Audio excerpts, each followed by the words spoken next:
Hello and welcome to another Mobalytics video. I'm your host Virkayu, and in this one we are going to be going over a gameplay featuring Fnatic's Selfmade's Lee Sin that will show you by having the best and most fundamental ganking approaches as well as map reads can lead to you having 100% kill participation by 14 to 15 minutes. And if that is the case in your games, most of the time you will have a lead sufficient enough to close the game out. And as a challenger jungler, the Lee Sin will show us that simply by applying some of the most basic ganking orientated approaches, you can suppress the enemy jungler, snowball your lanes, and most of all get yourself fed, which is the most important aspect if you want to carry, win, and climb. Obviously, a lot of these principles, these commandments of ganking tie in very nicely to my 10 commandments of ganking video that I did on my main channel, sort of serving as an ultimate ganking guide that you need to keep in mind every single game. So along with this gameplay example plus that video, you should have all the tools necessary to tilt laners with your ganking prowess for the next few years. And don't forget, with Mobalytics, we have a live companion app, and that basically is quintessential for all good junglers looking to get a gankathon going in the early game. Scouting both team comps, their strengths and weaknesses, who's on their main roles and who isn't, can lead to game-winning exploits. And now without hesitation, let's begin the breakdown. And as you can see on screen now, this sort of strategy, this ganking focused approach definitely has a bias towards more high skill cap champions like Elise, like Lee Sin. But that doesn't mean you can't use specific champions in your MMR to make sure this strategy works just for you. However, remember, with the focus on farming and farm sequencing in this current meta, the jungle experience is very juicy fresh as long as you're sequencing it correctly. The jungler you choose must be able to farm decently, or at least put in a Tiamat like a Warwick can, for example. Either way, no matter your MMR and what your ranked goals may be, one of these champions shown in your screen will be able to apply the principles in this video into your own game so that you can actually see the most impact in the win column. And now the first thing to keep in mind when you start the game is, what is your early game plan? Which lanes do you want to gank? This is obviously one of the most fundamental ganking commandments, but naturally will affect what buff you want to start, what kind of clear you're looking to achieve. In this game, our challenger Lee Sin is starting on the red buff, gets a leash from the Maokai, will go into Krugs, into Raptors. The Kayn, on the other hand, does a leashless start on the blue buff. Given that Maokai shows late to the top side, the Kayn's team knows, hey, Lee Sin started on the red buff, we need to keep this in mind. Lee Sin, on the other hand, won't know exactly where the Kayn started because it's quite common for Kayns to start on Raptors. Maybe you're doing a Wolf start clear. Really, he can do anything he wants.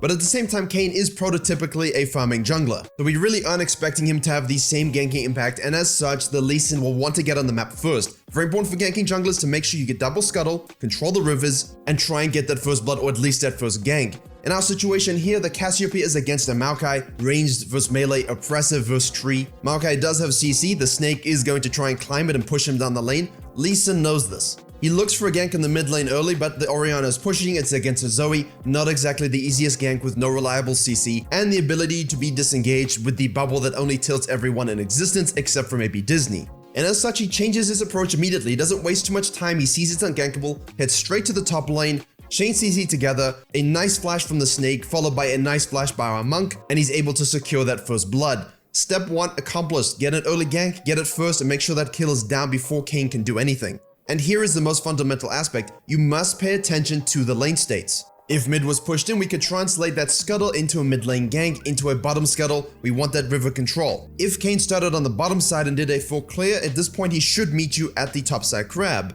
Otherwise, your bottom lane is very heavily pushing, so if Kayn started on the top side, he will show bottom lane. Of course, that's what happens, so of course, as our mid is pushing down in our favor, we can simply run across, cut him off, and try and take that second crab away from the Kayn. Because the Lee Sin's bottom lane helped in this endeavor, that's always very nice of them, thank you very much. The jungle union appreciates your contribution. However, our mid lane is going back in a rather lazy way. Lower HP, Kayn sees this, and now will feel desperate to actually get something done.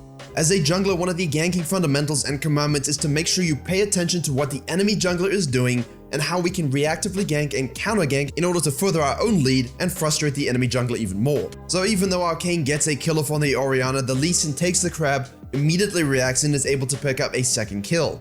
The Kayn might think, hey, that was worth it, I got a kill, you know, I get some orbs, everything's looking good.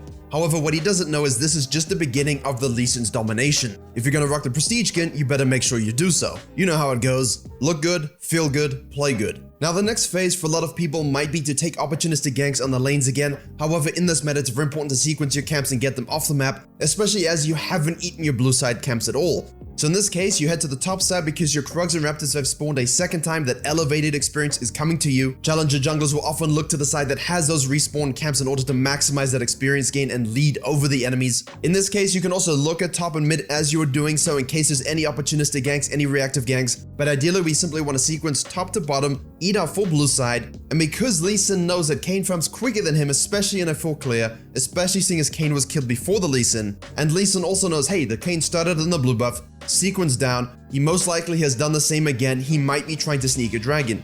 Lee Sin shows up, pushes the Kayn off, Thresh cancels his back, they secure the dragon, and one of the biggest problems I see with people below Diamond, below higher Elo Master Plus, is that they think this is an absolute win. They hulk out and they smile at themselves and they go about their business. No, chase down the Kayn, he's low in HP, he's got no camps, make sure we don't let him go back. If he doesn't go back and he's lazy, we grab a kill, just like this Lee Sin does. And here's where a Challenger jungler's knowledge of the commandments of ganking as well as jungler tracking will break this game open in such a way that Humpty Dumpty will look like a boiled egg. After going back to base, what's the next objective on mind? We can either go to the Herald, we can go and gank another lane, and that means we need the rebuff, head straight there. Instead of him wasting time doing Krugs and going top lane because Amaka wants to reset, he does the Raptors, hovers mid lane, and knows full well that the enemy Kayn will be going to his blue buff, doing his blue side, focusing on that farming lead that he can get over the Lee Sin. And so Selfmade heads through mid lane, down to the bottom lane to tower dive and kill the enemy bot before they reach a level 6 power spike while they're pushed in, and to try and snowball the lead of the lane that's automatically winning, and that's his bottom lane.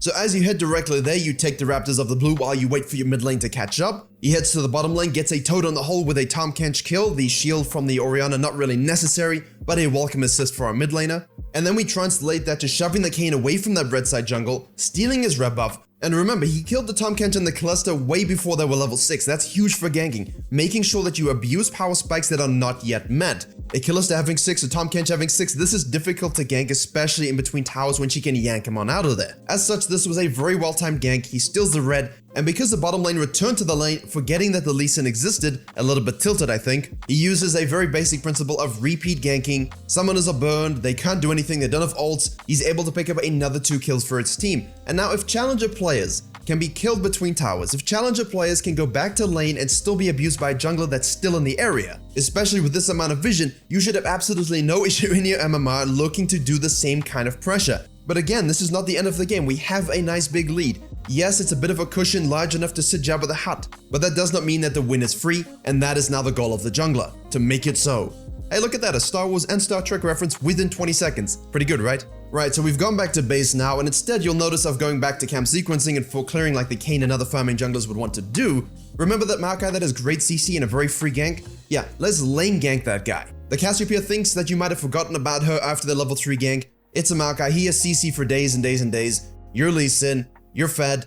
A very cool, easy to use ganking approach, lane gank straight out of the base before you go farm. One of the ganking commandments with the most emphasis in my video was ganking variety, using different angles of approach to surprise and frustrate enemies, circumnavigate their vision. The Lee Sin has done exactly that. Translate that to an objective, that's the goal, remember? Ganks into kills into objective pressure. Now once you have secured the Herald, don't go and int needlessly on the mid lane. The enemy will fight back if they are coherent and know how to play from behind. As such, when they goon squad on the mid lane against your Orianna, don't overcommit and actually end up dying. But I'm going to guess that you do this because I do this because he does it. No worries, remember the lane, that's our win condition, the bottom lane. Huge lead, we have a Herald, let's go to our blue side and then lane gank on the bottom side with the intention of just using the Herald. Ganking pressure means nothing if you don't get objectives and then you don't use that to elevate the game state to the mid game before the enemy team is ready, which is what farming junglers and scaling teams hate. They really do not want the game to go too fast before they can reach power spikes.